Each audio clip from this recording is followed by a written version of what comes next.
명품경제학 시청자 여러분 안녕하세요. 오늘은 2018년 12월 12일 수요일입니다.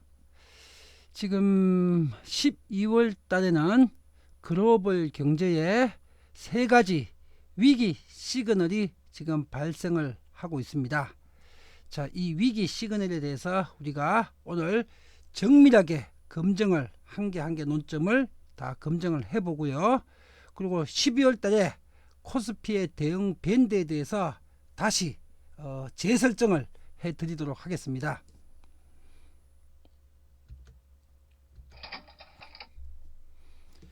이 화면은 12월 8일 지난 토요일날 여러분들이 공부했던 화면입니다. 우리 그 JS노벨닷컴의 유료 회원님들께서는요. 자, 토요일날 제가 화상 강의를 올렸죠. 풍전등화의 한국증시 12월 6일날 수요일날 발령했던 위기경보를 해제합니다. 그리고 그 2부로서 왜 위기경보를 해제했는지 그 상세 해설을 화면 강의로 올려드렸습니다. 12월 8일날. 자, 이 강의부터 우리가 보면요. 바로 이 화면이었죠. 12월 8일날 지난 토요일날 공부했던 화면. 3대 위기 시그널 중에서 첫 번째 논점, 첫 번째 위기 시그널이 지금 해소되고 있다. 미중 무역전쟁 우려를 증폭시킨 화웨이 사건은 트럼프가 중국 압박을 위해 지시한 사건이 아니었습니다. 예, 토요일 날 봤죠. 그리고 두 번째입니다. 두 번째 위기 시그널 해소. 미국 연준이 내년도 금리 인상에 대해서 신중한 태도를 보이고 있다. 이게 한국 증시뿐만 아니라 세계 증시에 지금 과도한 경계심 또 공포심을 누그러뜨릴 수 있는 이제 그런 두 번째 논점입니다. 그리고 세 번째 위기 시그널 해소가 지난 12월 8일 토요일 날 본 화면이죠. 지금 미 국채 금리 스프레드가 0.12에서 0.128로 지금 확대가 되고 있죠. 단기금리와 장기금리가 벌어지고 있다.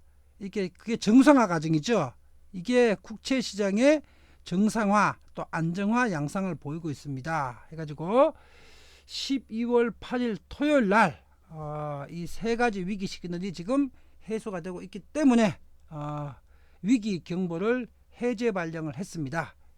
자, 그러고 나서 9일 10일이 월요일이었나요? 10일 월요일 날 한국 증시가 또 1%대로 지금 하락을 했지요. 월요일 날 10일 날.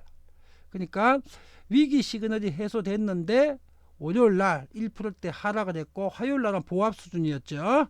그래서 의구심을 가지신 분들이 계실 겁니다. 자, 이 위기 시그널이 지금 어떻게 전개되고 있고 위기 시그널 경보 해제가 아주 그 정상적인 판단이었는지 오늘 같이 한번 검증을 통해서 우리가 학습을 해보도록 하겠습니다.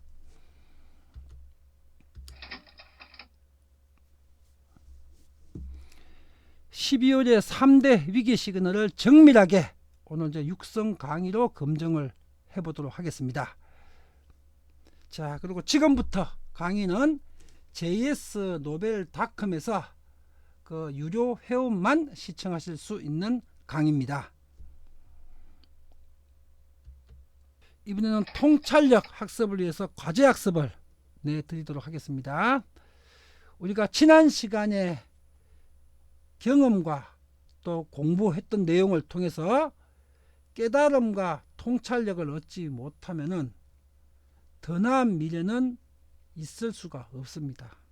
항상 과거를 통해서 경험을 통해서 학습한 내용을 통해서 검증을 해서 깨달음과 통찰력을 얻어야 더 큰 미래가 새롭게 펼쳐지게 됩니다.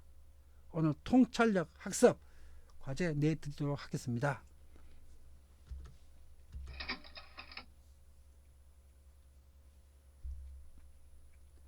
자, 우리 시청자 여러분들을 위해서 매우 좋은 오늘 댓글 두 개를 여러분들께 꼭 소개해 드리도록 하겠습니다. 꼭 참고해 보십시오. 앤토니라는 분이신데 저도 어떤 분이신지는 전혀 모릅니다. 감도 못 잡습니다. 어떤 분인지는.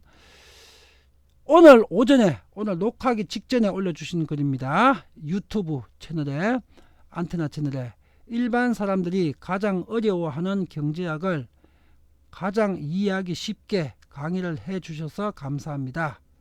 통찰력 학습을 통하여 알아본 결과 노벨 스승님의 강의는 오차 범위 이내에서 벗어난 적이 없네요.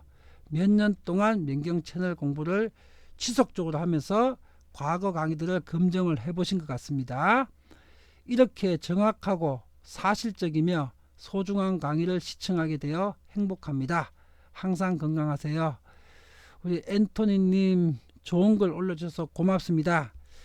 자, 지금 요즘 최근에 많이 가입을 하셨는데 수천 명이 그 신입 회원들 분들께서는요, 지난 4년 전, 5년 전 강의부터 해가지고 앞으로 최소한 3개월 또 뭐 길게는 6개월 정도 과거 강의를 다 공부를 하고 검증을 해 보셔야 지금 제가 하는 이 강의가 100% 다 이해가 됩니다. 그러니까 지금 강의만 들어가지고는 100% 다 이해가 안 되니까 명품경제학 채널 5년 전 첫 번째 강의에서부터 지금까지 강의를 전부 다 복습을 하면서 따라오셔야 됩니다. 그래야 여러분들이 경제학에 대해서, 경제에 대해서 통찰력을 얻으실 수가 있습니다. 또 앤토니님과 같은 이런 판단을 하실 수가 있습니다. 또 더 중요한 걸 하나 보겠습니다. 저 신입 회원 같아요. 신입 회원. 저는 뭐 일면식도 없는 분입니다. 스승님 감사합니다. 저는 지금 23살입니다. 그리고 대학생이신 것 같더라고요. 경제와 부동산에 대한 이해가 없으신 부모님께서 99년도 즈음에, 그러니까 IMF 외환위기 직후네요. 개포동 집을 파시고 가장 낮을 때 파셨네요. 최근 20년 이내에. 2007년도 즈음에 문정동 회밀리 아파트를 샀다가 2013년에 또 요번에 상승하기 전에 가장 낮은 가격에, 최근 10년 이내에 가장 낮은 가격에 파신 겁니다. 2013년 즈음에 팔고 해서 완벽하게 부동산으로 아무것도 이득을 못 봤습니다. 99년도에 개포동 집 판 시점이나 문정동 해밀리 판 시점이 10년 이내, 20년 이내 가장 저점에 사야 될 시점에 파신 겁니다. 저는 어릴 때라 몰랐는데 이제 제가 적극적으로 공부를 해서 부모님께도 알려드리고 저도 나중에 멍청한 실수를 하지 않고자 스승님의 강의를 듣고 있습니다. 신입 회원이신 것 같아요. 제가 사회인이 되어도 계속 강의를 듣고 싶습니다. 그러니까 대학생인 것 같죠. 부디 건강하시고 오래오래 명품 강의를 선사해 주세요. 네, 제가 제 계획은, 제 목표는 100살까지, 그럼 앞으로 45년 더 강의를 해야 됩니다. 제가 원래 만으로 55세입니다. 100살까지 제가 건강이 허락되면 강의하겠습니다. 그리고 지금 부모님께서 위례 신도시 분양을 받으려고 하시는데 제가 강의 듣기 시작한 지 며칠이 안 되어서 맥을 제대로 못 잡았습니다. 위례 신도시 분양은 어찌 생각하시는지 알고 싶습니다. 위례 신도시에 대해서 제가 위례 신도시 최초 분양을 할 때 올려놓은 분석 강의가 있습니다. 우리 명품경제 채널 여러 편 있습니다. 그것도 꼭 보시고요. 제가 어제 올리신 글인데 이 글에 대해서 23살 되신 대학생이신 것 같아서 너무나 기특하고 훌륭한 젊은이라서 제가 이 댓글에 명확하게 답변을 달아드렸습니다. 어떻게 하면 되는지. 제가 이 명품경제학 교육 채널이 투자 자문 클럽이 안 되도록, 그거는 법률적으로 많은 문제점이 있습니다. 안 되도록 하기 위해서 일체 회원들의 질문에 답변을 하지 않습니다. 그리고 물리적으로 제가 답변을 할 수 있는 시간도 없습니다. 한번 생각을 해보십시오.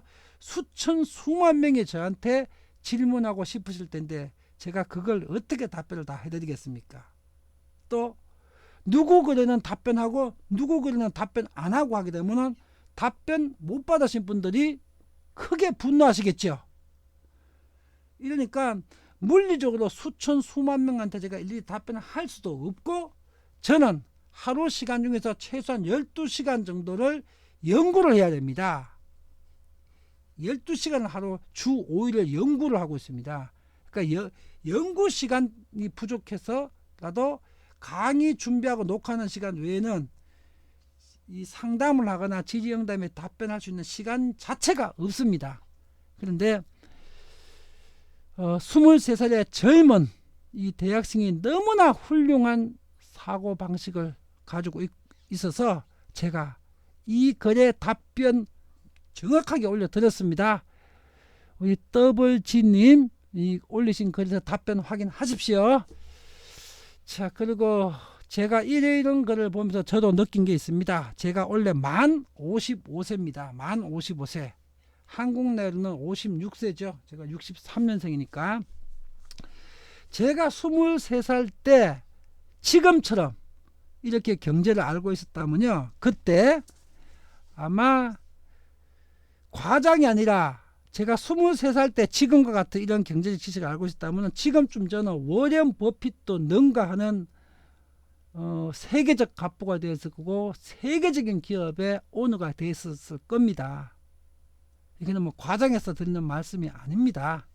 그런데 저는 IMF 터질 때가 제 나이 35살에 IMF가 터졌는데, IMF 터질 때까지는 법률밖에 몰랐습니다. 법률. 경제를 몰랐습니다. 경제에 관심도 없었고.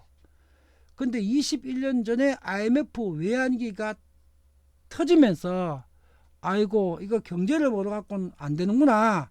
법률만 알아서는 안 되는구나. 제가 원래 법대 출신이니까 해서 IMF 사태를 겪으면서 경제학을 공부했고 실물 경제를 연구했고 거시 경제를 연구했고 세계 경제를 연구했습니다. IMF가 맞고 나서. 그러고 나서 이제 경제 다 알았다. 이 정도면 모르는 게 없다.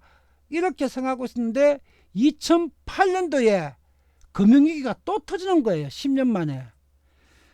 그 서브프라임 모기지 사태로 미국에.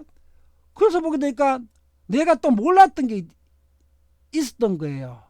실물 경제, 거시 경제, 세계 경제, 한국 경제는 공부를 해서 알고 있었는데 금융 경제가 전 세계의 실물 경제를 지배하고 있고 서브프라임 모기지 같은 이런 금융 시스템이 실물 경제보다 20배 이상 더 규모가 크고 그 금융시장의 자금 흐름이 금융시장의 채권시장과 국채시장의 자금 흐름이 주식시장과 부동산시장과 세계경제 성장률 다 좌지우지한다는 그걸 전혀 모르고 있었다는 걸 2008년도 서브프라임 모기지 사태가 터지고 또 새로 알은 거예요.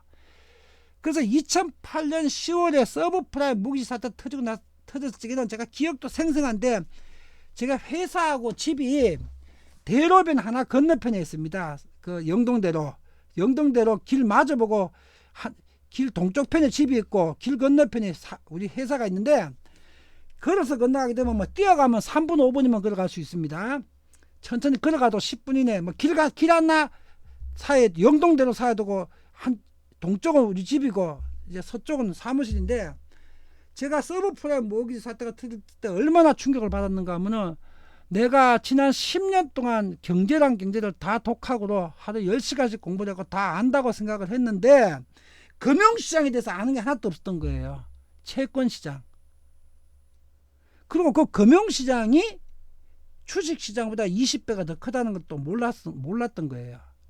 그래서 한 6개월 정도를 뛰어서 5분이면 갈 수 있고 걸어서 10분이면 갈 수 있는 집을 퇴근을 안 하고 제 집무실 제 방에서 사무실에서 6개월을 거기서 먹고 자고 하고 화장실에서 세수도 2, 3일에 한 번씩 하고 밥도 공부하느라고 막 책 쌓아놓고 금융시장 공부를 하느라고 6개월 동안 그 밥도 우찌다가 공부하다가 지쳐가지고 배가 고파가서 쓰러질 것 같으면 짜장면 하나 시켜 먹고 하루에 한 끼도 먹고 두 끼도 먹고 뭐 색대를 챙겨 먹을 시간은 없어요. 하루 서너 시간 그 야전 침대 내 방에다가 깔아놓고 야전 침대에서 자면서 내 방 책상에서 6개월을 전 세계 금융시장의 시스템을 전부 다를 내가 파악하고 할 때까지 퇴근 안 하고 내 이 사무실에서 안 나간다면서 6개월 동안 내 이 부동산 위인, 그때는 LBA 경제연구소였죠. 내 방 집무실에서 바깥에 안 나오고 6개월 동안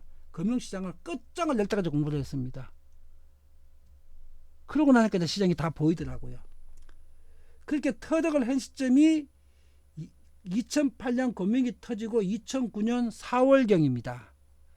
그러고 나니까 이제 세상의 모든 경제가 어떻게 연결돼 갖고 어떻게 움직이는지 다 보이고, 그 후로부터 한국 경제뿐만 아니라 세계 경제를 구할 수 있는 모든 시스템, 모든 경제를 다 알고 문제점을 다 파악했으니까 그 모든 시스템을 그때부터 다 구축을 했습니다. 근데 지금은 한국 경제와 지구촌 전체 경제를 완벽하게 어떻게 그 운영을 하게 되면은 지금 이런 양극화가 갈수록 더 심화되고, 그 다음에 경제는 갈수록 저성장 현상이 펼쳐지고 선진화 시장이 될수록, 그리고 고령화 경제, 그 다음에 인공지능, 그리고 사물 인터넷, 인간의 일자리가 점점 없어지는 시대, 이 시대에 경제 시스템이 어떻게 구성이 새롭게 재편돼야 되는지를 대해서 지난 10년 동안 다 구축을 했습니다. 제가 제 23살 된 우리 신입 이 대학생 회원님 글을 보면서 제 지난 20, 30년이 생각이 나가지고 오늘 이분한테는 제가 정확하게 답변을 달아드렸습니다. 제가 제 지난 20년을 간략하게 소개를 드리기 때문에, 이게 무슨 건물인가 하면은 규모가 6만, 이게 뒤에 이 건물도 이가 같은 건물입니다. 이 같은 건물. 분당 야탑동에 있는 지금 현재 이름은 성남 통합버스터미널입니다. 성남 통합버스터미널. 제가 기획할 때 준공될 때까지 이름은 제가 지은 이름입니다. 테마폴리스였습니다. 분당 고속터미널 테마폴리스. 그리고 그 이후에 이게 성남 통합버스터미널로 이름은 바뀌었습니다. 이게 6만 2천 평짜리 고속터미널입니다. 이 터미널이 제가 1994년도에 IMF 터지기 전에 제가 이 테마폴리스를 건설을 했던 주식회사 중일의 디벨로퍼 권 회장님 회사입니다.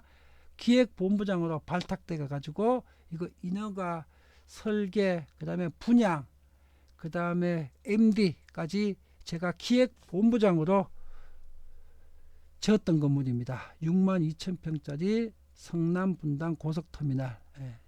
IMF 전에는 제가 일을 했고요. 제가 이때가 32살이었습니다. 32세 때. 그리고 TV에 이게 94년도가 착공식을 할 적에 9시 뉴스, 8시 뉴스에 TV에 그 착공식이 보도가 되니까, 이게 사회 기반 시설 중에 하나니까 그때 당시에 우리나라 분양 물건 중에서 제일 큰 물건이었습니다. 이 이후로 이거보다 조금 더 큰 물건들이 있었지만 이게 제일 큰 물건이었습니다. 역사상. 이때까지는 9시 뉴스, 8시 뉴스에서 보도가 됐었죠. 그리고 제가 기획본부장으로 같이 테이프 끊고 회장님하고 같이 TV 보도에도 나가 있습니다. 뉴스에도. 그때 32살이었습니다. 제가. 그리고 이 건물이 무슨 건물인가 하면 여의도에, 이게 여의도 순복음교회입니다. 여의도 순복음교회. 그리고 요거 같은 건물입니다. 한 건물입니다. 한 건물. 요게 여의도 순복음교회가 소유하고 있는 국민일보 4억 빌딩입니다. 국민일보 4억 빌딩. 이게 테마폴리스는 6만 2천 평짜리고요. 요거는 12,000평짜리입니다. 12,000평 연면적. 테마폴리스보다는 좀 적죠. 사진은 크게 나왔지만 테마폴리스가 어마어마한 건물입니다. 이 건물이. 가만있어. 여기 26,000평이거든. 26,000평. 26,000평이 아주 오래돼가지고. 그리고 이게 순복음교회 소유 부동산인데요. 제가 여기에 테마폴리스 기획본부장을 거치고 2년 뒤에 1996년도에 우성종합토건의 건설본부장으로 이렇게 스카웃 돼가지고 이 여의도 국민일보사 4억 요거는 CCMM 빌딩이라고 합니다. 요거가 바로 여의도 광장입니다. 광장 마주하고 있습니다. 이 빌딩의 건설 본부장으로 갔습니다. 1996년도에. 그래서 제가 건설 본부장으로 가서 2년 동안 건설을 했는데, 제가 갈 때 지하층 공사하고 있을 때 제가 본부장으로 갔어요. 가가지고 그 지상층 전부 올리는 과정 준공까지 제가 다 해놓고 IMF가 터졌습니다. 준공까지 해놓고 1996년도에 건설 본부장으로 제가 준공했던 건물입니다. 제가 이 에피소드 하나 말씀을 드리게 되면요, 이 국민립서 사옥 빌딩 CCMM 여의도 이 빌딩이 세계 3대 설계 회사가 있습니다. 에머리 앤 손스. 그 에머리 앤 손스가 아마 9.11 테러로 91년도에 그 뉴욕에서 폭발했던 무역센터 빌딩 있죠.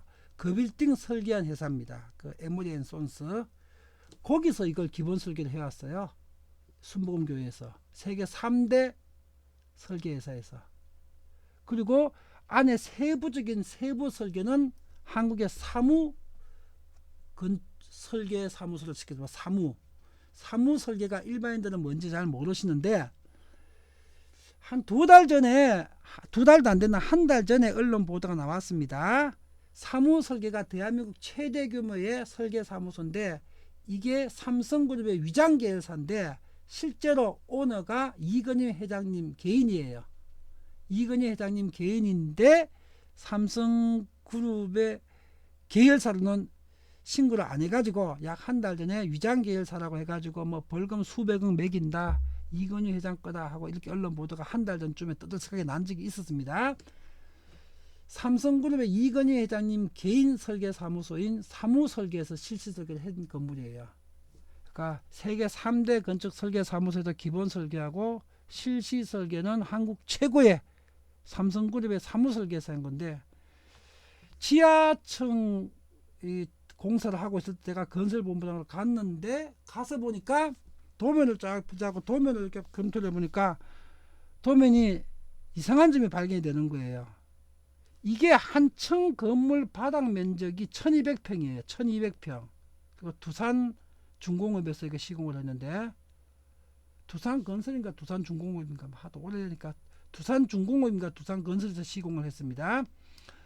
한 층이 1200평짜리 건물인데 가운데 코아 부분에 화장실이 있는데, 화장실에 변기나 소변기, 남녀 화장실에 면적이 너무 적은 거예요. 변기 숫자도 적고. 그래서 이게 하도 이상해서 제가 그 두산건설 시공팀하고 사무설계 설계팀하고를 불렀습니다. 불러가지고, 아니 한 층 바닥 면적이 1200평인데 변기 숫자가 남녀 화장실이 이렇게 면적이 적고 한 개씩밖에 없고, 남자 화장실에 변기 2개, 여자 화장실에 변기 3개, 소변기 남자 화장실에 대변기 2개, 소변기 4개밖에 없어요. 한 층에. 제가 이렇게 설계한 무슨 이유가 있습니까 하게 되니까, 사무설계에서는 모르겠습니다, 저희가 안 했습니다 그러고요. 실시 설계한 사무설계에서는 그 두산 건설, 그러니까 중공업 시공팀에서는 우리는 설계도면대로 하는 것 뿐입니다, 우리도 모릅니다 이러더라고요. 그래서 사무설계인데, 실시 설계인데 왜 모르냐고 하니까, 이거 기본 설계는 미국의 에머리 앤 손스사에서 해갖고 왔고, 우리는 주어진 틀 안에서 인테리어 설계 같은 것만 했다, 그러니까 우리 모른다 이러는 거예요. 그래서 에머리 앤 손스사에다가 제가 연락을 취하려고 확인을 하게 되니까, 에머리 앤 손스사에서 그때 기본 설계를 누가 했는지 우리로서는 잘 모르겠다 하면서 답변이 안 하는 거예요. 그래서 제가 도면을 펼쳐놓고, 이 화장실을 가지고는 이 건물이 준공됐을 때 이 건물 사람들이 이 안에서 생활을 근무할 수가 없다. 화장실 하나에 아침 시간, 점심 시간, 저녁 시간이 되게 되면은 화장실 줄이 진짜로 한 30m나 50m, 30명, 50명이 줄 서갖고 화장실 이용해야 될 것이다. 이거 안 된다. 공사 스톱 해놓고, 제가 공사를 갖다가 한 12일 동안 스톱 시켜놓고요. 스톱 시키는 거 그냥 시키면 큰일 나죠. 그거는 공사비 문제나 공기 문제가 있으니까 그 순복음교회의 조영기 목사님 다음 2인자가 총무국장님이십니다. 총무국장인가 총무원장님인가 명칭도 오래되니까 헷갈리네. 총무원장님이 조영기 목사님 친구분인데 순복음교회 2인자입니다. 총무원장님이 돈 따지고 있고 정권을 가진 2인자 총무원장님한테 매주 일요일날 출근을 일요일날 하시니까 제가 일요일날 가서 두세 시간 동안 브리핑하고 보고하고 회의를 하는데 둘이서 저하고 독대하고 둘이서 총무원장님한테 사태를 다 말씀드리고 이 층별로 전부 다 화장실을 갖다가 지금부터 늘려야 됩니다. 이게 이 상태로 중공되게 되면 사용 못합니다. 그래서 총무원장님이 어이구 그렇게 해라 그래가지고 제가 설계병을 시켰어요. 설계병을 시켜가지고 한 층에 화장실이 남자 화장실 하나 여자 화장실 하나 있는 걸 남자 화장실 2개 여자 화장실을 2개나 3개씩 기존에 이미 근데 이 철골 건물인데 철골이 전부 다 포스코에 발주가 돼갖고 지금 다 주문 제작이 됐기 때문에 기존 철골을 새로 제작하면서 할 수가 없는 상황이에요. 기존에 있는 철골 상태에서 물을 댈 수 있고 그 배수관을 꺾지 않아도 되는 부분을 전부 다를 차단해 가지고 거기다가 새로 화장실을 다 새로 더 만들었어요. 그리고 기존 화장실 면적을 넓혀서 탕비실을 줄이거나 없애고 거기다가 변기 늘리고 또 그 다음에 수도 파이프가 들어올 수 있는 곳에서는 화장실을 추가 증설을 하고 해가지고 최초 설계보다 화장실 용량을 제가 3배를 늘려놨습니다. 모든 층을. 그래서 지금 그후로 한 10년 후에 한번 국민일보사를 방문할 일이 있었어요. 거기 국장님하고 뭐 잠시 회의가 있어가지고 요즘 화장실 쓰는데 불편 없으세요? 준공하고 10년 후입니다. 그러니까 아니요 불편 없어요. 그러길래 제가 그때 그 얘기를 말씀을 해드렸죠. 제가 화장실을 3배를 늘렸습니다. 이 국민일보사 빌딩. 제가 그때 그 손 안 댔으면 이거 못 쓰는 건물 됐을 거예요 아마. 근데 그 또 뒷얘기를 해드리면요. 왜 이런 일이 벌어졌는가 하게 되면은 에머리 앤 손스사도 사무설계도 아무도 책임을 안 지려는 거예요. 이유가 뭔가 하면은 그 설계비로 수백억을 줬어요. 줬는데 이게 이면계약이 돼 있었어요. 나중에 알고 보니까 나중에 그 영등포 경찰서에서 수사도 했는 걸로 알고 있습니다. 저한테도 그 형사가 거기에 대해서 그 조사하느라고 우리 제가 여의도 63빌딩 12층에서 우성종합토건 제 집무실이 있었는데 그 집무실로 영등포 경찰서 형사가 찾아왔어 갖고 제가 답변도 해줬거든요. 그 사무설계하고 에머리 앤 손스에 지금 몇백억의 설계비가 지급됐는데 그게 이면계약이 있어갖고 지급된 설계비의 절반 정도를 누군가가 리베이트로 받아간 거예요. 그러니까 사무설계나 에머리 앤 손스사 입장에서는 받은 설계비 갖고는 터무니없이 적으니까 대충 그냥 걸어갖고 줘버리고 아무도 신경 안 쓰는 거예요. 그럼 내가 안 했다 모른다 이런 식으로. 그래서 이런 일이 벌어지더라고요. 그래서 제가 이 건물 마무리하고 저 지하층 공사할 때 본부장으로 가서 준공 여기가 다 준공해가지고 준공 딱 9개월 전에 지금도 국민일보사 회장님인지 모르겠는데 조영기 목사님 아들 조희준 씨 있죠? 예, 조희준 씨가 일본에 있다가 그때 한국으로 건너왔어요. 건너와가지고 요거 준공되기 9개월 전입니다. 다 마무리 해놓고 나서 마무리 공사하고 있는데 조희준 회장님 오시더니만은 이제부터 내가 다 지휘할 테니까 넌 수고했다. 이제 손 떼라. 그러길래 신의 아드님이 손 떼라고 하는데 안 뗄 수 있습니까? 예 알겠습니다 하고 손 뗐죠. 그래서 이제 마무리하면서 위로금으로 7억을 주시더라고요. 7억도 받았습니다. 제가 물론 회사에다 입금시켰죠. 예. 제가 이때 나이가 34살이었습니다. 이 건물을 지을 때가. 예. 제가 앞에 23살 되는 대학생분이 올린 글을 보니까 제 옛날 생각이 나서 이런 설명을 드렸습니다. 또 강의 들으시는 분들 중에서는 제가 과거에 뭐 했던 사람인데 저렇게 경제에 대해서 강의를 하고 있는지 궁금해 하실 분들 계시겠죠. 예. 간단하게 말씀드리면 한양 법대 나왔고 법대 나와가지고 IMF 터지기 전까지는 그 법대 졸업해가지고 약 10년 동안은 건설회사에서 개발 사업을 담당하는 임원이었고 기획본부장, 건설본부장을 했고요. IMF 이후에는 바로 여러분들이 보고 계시는 이 LBA 경제연구소에서 20년 동안 부동산 중개업자를 변호사 수준으로 그 수준을 향상시키는 법률 중개 프로그램을 개발해 가지고 부동산 중개업자 교육을 20년을 하면서 부동산 거래망을 만드는 사업을 IMF 이후에 20년 동안 했습니다. 강의 사업을 20년 동안 했고, 예, 제 살아온 삶을 대학 때부터 지금 현재까지를 다 말씀드렸습니다. 예. 자, 오늘 통찰력 학습 과제, 오늘 공부해야 되는 이 강의가 2016년 1월 11일 날 올려드렸던 강의입니다.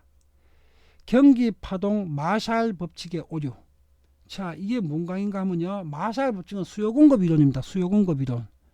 이게 잘못된 거예요. 이 잘못된 수요 공급 이론, 마샬 이론이 때문에 우리나라 경제학자들이나 또 부동산 전문가들이 맨날 헷갈려 가지고 헛소리를 하는 거예요. 수요를 잘못 파악하고 있어 가지고. 마샬 법칙이 왜 오류가 있는지, 그러면 진짜 수요 공급 이론은 어떤 게 수요 공급 이론인지 제가 마샬의 수요 공급 이론을 전부 다 21세기에 진짜 수요 공급 이론으로 다 새로 정립을 해놨습니다.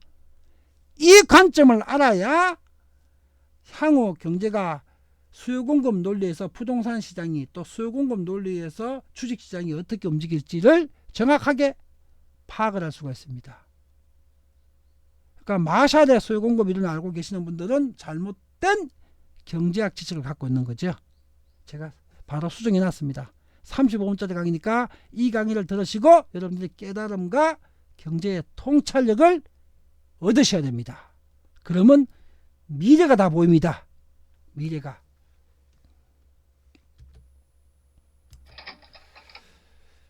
저 2018년 10월 슈퍼재테크 4-2부 내일 모레 금요일 날 마지막 편 올라갑니다. 예, 은퇴자를 위한 특강이죠, 이거. 그리고 12월 슈퍼재테크 한국 시간으로는 12월 20일 목요일 새벽에 미국 연준의 12월 통화정책회의 결과가 발표가 됩니다. 그러면 그 다음 날 21일 금요일 날 글로벌 안전자산인 미국 달러와 미국 국채 최적의 투자 시점 판단에 관한 12월 명품 경제학 슈퍼재테크 올려드리겠습니다.